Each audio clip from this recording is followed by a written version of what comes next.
Bonjour à tous et soyez les bienvenus sur Cuisine Rapide. J'espère que vous allez bien. Donc aujourd'hui, je vous ai réalisé donc ce petit gâteau, mais alors là, exceptionnel. Franchement, ça va vous plaire. Il n'y a pas énormément d'ingrédients et en plus, il y a énormément de saveurs. Alors si vous venez tout juste d'arriver sur la chaîne Cuisine Rapide et que vous n'êtes pas encore abonné, ça peut arriver.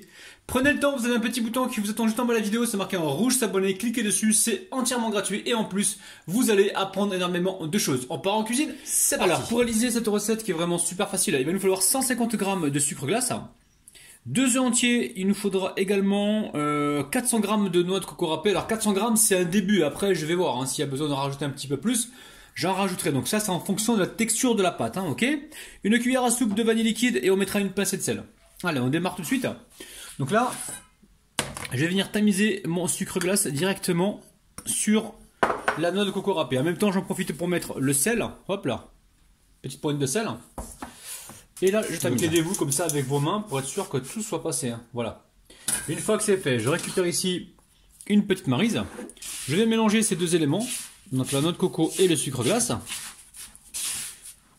Alors, d'où vient la recette de la planète Mars? Évidemment, les amis, vous me connaissez maintenant. Je discute avec les Martiens pendant que vous ronflez. Et au final, on arrive à sortir une recette de dingue. Alors. Oui, je sais, à la maison, tout le monde me le dit. Je vous ai entendu là, vous me dites, mais il est fou ce gars-là. Bah ouais, à la maison, tout le monde me traite de fou. Allez. Une fois que c'est fait, on va venir ici, dans les œufs, rajouter la cuillère à soupe de vanille liquide. Une ou deux cuillères à soupe, ça dépend de vous, les amis. Et je vais récupérer donc une fourchette et je vais battre l'ensemble. Donc là, on a mis le sel, vous vous rappelez la famille. Alors la recette n'est pas figée. S'il y a besoin de rajouter un œuf supplémentaire, on va le faire. De toute façon, une fois qu'on aura réalisé la recette, je vous dirai exactement ce que j'ai mis à l'intérieur, ok? Parce que les Martiens, ils sont pas précis. Ils m'ont dit, ouais, tu mets 2 œufs, tu peux en mettre 3, tu peux aussi en mettre 4, tu peux en mettre 5 aussi. Ouais, arrivé à un moment, je suis perdu, quoi. Vous me comprenez? Allez, hop là, je verse toute la préparation. Je vais mélanger, je crois, avec la fourchette. Et ensuite, peut-être que je vais récupérer les gants, je vais voir, je sais pas. Donc là, pour l'instant, je mélange. Bon, je m'aperçois qu'ils avaient raison. Les œufs, on va en rajouter jusqu'à temps que ça tienne. Donc là, je rajoute un troisième œuf. Vous comptez avec moi la famille. Donc là, on a un troisième œuf, on aurait pu le battre. Oui, c'est vrai. Un troisième œuf et on va voir. Dès que la texture de la pâte nous convient, on arrêtera. Peut-être qu'on va rajouter un quatrième, c'est pas impossible. Allez, on va récupérer des petits bouts de pâte comme ça. Donc 3 œufs à la famille pour moi. Après vous voyez en fonction de l'absorption de votre noix de coco. Et je vais commencer voilà, à faire le contour déjà comme ça dans un premier temps. Vous voyez? On va commencer comme ceci, petit à petit. On commence sur le contour. Donc là, c'est un moule donc en silicone que j'ai beurré, d'accord? Beurré, je prends pas de risque. Et là, franchement, je vous dis sincèrement, je sais même pas où je vais là. J'y vais en fait, je fonce. Moi, je suis comme ça, je fonce. Je sais pas ce que ça va donner. Je sais même pas si ça va marcher, mais c'est pas grave. J'ai tellement pensé à ça que je me suis dit non, il faut que je le fasse. Je suis un peu comme ça, je suis têtu moi. Dès que je pense, dès que j'ai un petit projet ou quoi que ce soit, je tente tout en fait. Et je me dis en avance et puis on verra quoi. Si ça marche, c'est bien. Si ça marche pas, j'aurai appris comme ça. Ok la famille, et je vous invite aussi à être comme ça aussi. À toujours y croire et voilà, à avancer. Et puis même si vous avez des doutes, testez, essayez, voilà. Si vous vous retrouvez donc par exemple sur un échec parce que vous avez tenté, vous n'avez pas réussi, c'est pas grave. Ne vous dites pas c'est un échec, c'est un apprentissage. On apprend, ok? On apprend dans la vie. Moi j'ai appris comment? En faisant beaucoup d'erreurs. Je faisais beaucoup d'erreurs au niveau de la cuisine et au niveau de la pâtisserie. J'en fais encore toujours d'ailleurs actuellement. Mais voilà, si j'avais dit au départ ah j'ai raté ma tarte au citron ou j'ai raté mon gâteau au chocolat, donc je continue plus les recettes, j'en serais pas là où j'en suis maintenant quoi. Je ne serais pas là à vous montrer des astuces, voilà, et puis à partager tout ça avec vous. Donc ne lâchez rien les amis, testez, recommencez, et c'est normal qu'au départ, quand on connaît pas un domaine, on se plante un petit peu, c'est comme ça qu'on apprend. Voilà. Ok la famille, pourquoi je vous dis ça? Parce que je vous kiffe de ouf. Allez, on va étaler tout ça. Et on se retrouve tout de suite. Donc entre temps, moi j'ai mis mon four à préchauffer. Alors à 160 degrés pour l'instant. Et on verra au cours de la cuisson ce que ça va donner. S'il y a besoin de rajouter, on rajoutera, ok? Alors pour l'instant, on tasse tout ça. Alors prenez ce que vous avez. Si vous avez un verre plat, prenez-le les amis, d'accord?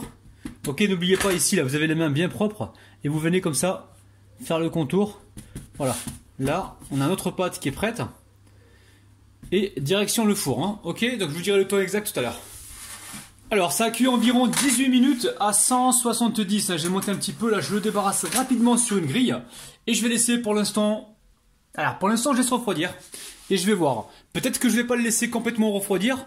Je vais voir s'il se décolle. Si je vois qu'il colle un petit peu, je vais le démouler. Là il me semble que c'est nickel. Donc on va le laisser comme ça quelques minutes, ok? À tout de suite. Bon, là ça fait 30 secondes. Je vais essayer de faire un petit démoulage rapide. Rapide, parce que là, tant que c'est chaud, je préfère le démouler tout de suite. Parce que j'ai peur qu'en refroidissant, il colle un peu. Donc on fait attention, hein. Surtout cette étape-là, elle doit être... Voilà, oui, il me semble que c'est nickel. Oh là là! Regardez-moi ça, la famille, c'est nickel. C'est super top. Oh là là, hey, vous êtes content ou pas? Alors là, j'ai laissé 30 secondes à peine, hein. J'ai pas laissé plus longtemps. Donc là, au bout de 30 secondes, regardez-moi ça, c'est un truc de dingue, les amis. Allez, on laisse complètement refroidir, on fait attention de ne pas les casser, et on se retrouve donc juste après. Alors très simple, pour réaliser cette mousse au chocolat, il va nous falloir 200 g de chocolat noir, 50 g de beurre, on prendra quelques gouttes de jus de citron, 3 jaunes d'œufs, 3 blancs d'œufs, d'accord? Donc j'ai séparé les blancs des jaunes. Donc c'est très simple, ici dans les blancs d'œufs je mets voilà, quelques gouttes de jus de citron, pour avoir justement une préparation, enfin des blancs d'œufs bien lisses.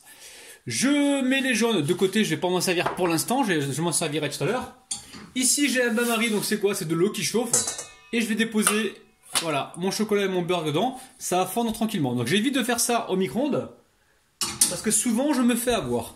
Une fois que le chocolat et le beurre seront fondus, je vais les lisser, pardon, je vais bien les mélanger. Je rajouterai donc les jaunes d'œufs et je monterai à la fin les blancs d'œufs. Donc les blancs d'œufs, on attend un petit peu, on les monte qu'à la fin. Alors pour cette recette, c'est important de faire les choses dans l'ordre. Donc là, le chocolat au bain-marie est fondu. Je n'utilise plus le micro-ondes pour faire fondre du chocolat parce que franchement, je me suis fait avoir une fois et je ne veux plus renouveler cette expérience négative. Le micro-ondes, franchement, il faut vraiment surveiller, il faut rester devant et on n'a pas droit à l'erreur. J'arrête de parler, donc là, je verse tous mes jaunes d'œufs. Alors beaucoup me disent, ouais, tu manges les jaunes d'œufs crus, mais vous inquiétez pas, il y a une émulsion qui se fait et vos œufs ne sont pas crus. Enfin, pour moi, ils sont pas crus en fait, hein. Et souvent quand vous achetez des mousses ou quoi, les jaunes d'œufs dedans, ils sont pas forcément cuits au four, hein, ils sont mélangés comme ça. Il y a une émulsion qui se fait. Et à l'arrivée, vos jaunes d'œufs sont pas crus, enfin sont pas totalement crus. Hein. Ok. Donc là, j'arrête de mélanger. Donc maintenant, je récupère mes blancs d'œufs. Donc j'ai mis les quelques gouttes de jus de citron et je viens les monter. Donc il faut pas qu'ils soient trop fermes, mais il faut qu'ils soient vraiment montés et qu'ils se tiennent. Ok. Alors je vous montre, voilà, les blancs d'œufs sont montés, hein, ils se tiennent. Et là, il ne faut pas perdre de temps parce que les blancs d'œufs, eux, ils n'aiment pas attendre. Donc là, ce qu'on fait aussitôt, je verse tout directement dedans. Donc on pourrait le faire en 3 fois, moi je le fais en une seule fois. Je verse tous mes blancs d'œufs directement dans le chocolat mélangé aux œufs, enfin aux jaunes d'œufs. Et là, je viens comme ceci, donc faire ma mousse. Donc là, je passe en dessous et je soulève. Donc travaillez assez rapidement la famille, c'est assez important, ok? Allez. Là on tourne le saladier, voilà, on passe en dessous, on soulève. Alors une fois que c'est fait, on vient verser donc toute la mousse directement, hop là, dans le fond de tarte au coco. Alors les amis, je suis content de ma recette parce que j'y croyais pas au départ. Je ne savais pas si la noix de coco allait tenir dans le moule magique. Je suis vraiment fier de vous et de moi les amis parce que c'est vous qui me poussez à comment dire, à chercher tous les jours comment me dépasser et comment réussir à faire des nouveautés. Donc voilà, je vous le dois, tout ça. Merci les amis, je vous kiffe de ouf. Donc voilà, là on va faire descendre la mousse comme ceci. On va essayer de pas trop la manipuler s'il n'y a pas besoin. Peut-être qu'il va falloir la lisser un peu. Alors, petite fessée comme d'habitude, hein, vous me connaissez maintenant. Voilà. Allez, on tapote, voilà, pour équilibrer le tout. Alors, une fois qu'on est sûr que l'on est bien droit, direction le frigo, hein, ça va refroidir complètement. Et une fois que ce sera complètement froid, on pourra couper. Sincèrement, là il est midi. Je vais mettre ça au frigo et je reviendrai tout à l'heure vers 18h, voire 19h, voire 20h. Si vous le faites la veille pour le lendemain, c'est toujours mieux. A tout à l'heure la famille. Alors mon gâteau a bien refroidi. Ici, j'ai chauffé donc la lame de mon couteau. Alors, j'ai préparé un bout de papier pour essuyer donc à chaque fois. Donc la lame du couteau est chauffée, hop là vous voyez bien. Et on va se couper donc une jolie part. Bismillah, on va bien aller au milieu. Ça se coupe assez bien, d'accord? On a juste forcé un petit peu là, mais tout va bien. En fait, votre noix de coco, votre base de coco, vous n'êtes pas obligé de la cuire comme j'ai fait moi, griller comme ça. Vous pouvez un peu moins la cuire pour avoir plus de moelleux, c'est possible. Hein. Encore une fois, mon assiette elle n'est pas droite. Vous voyez, il y a un rebord, donc je suis obligé de faire attention et d'y aller progressivement. Voilà, vous voyez. Alors, est-ce que c'est bien décollé tout ça? Hop. C'est pas bien décollé. Je vais encore repasser un petit coup là. Ouais, sûr, en fait, c'est bien décollé. Allez, on y va les amis, vous êtes prêts? On va faire le 1, 2, 3, les bourkawa. Allez, 1, 2, 3, les bourkawa. Et gâteau de malade. Je vous montre le dessous, hein, même si vous l'avez vu tout à l'heure. C'est un truc de dingue. Oh là là là. Les amis, je prends une petite photo et on se retrouve tout de suite pour la dégustation. À tout de suite. Bon, finalement, j'ai prévu une assiette, mais non. Je vais y aller directement à l'arrache. Allez, bismillah. Alors là, c'est un des meilleurs gâteaux que je n'ai jamais goûté. C'est très très bon, c'est incroyable. Quand vous allez tester cette recette, franchement, vous allez souvent en refaire parce que ça vaut vraiment le détour. Hein. Si vous aimez la noix de coco, si vous aimez le chocolat, vous êtes servis les amis. N'oubliez pas, petit pouce vers le haut, ça m'aide énormément la famille. Faites-le, mettez-moi un petit pouce pour m'encourager parce que ça me donne envie comme ça de vous faire des recettes régulièrement. Partagez aussi la vidéo, vous avez le bouton en bas de la vidéo. Et aussi pour vous abonner si ce n'est pas encore fait, prenez 2 secondes.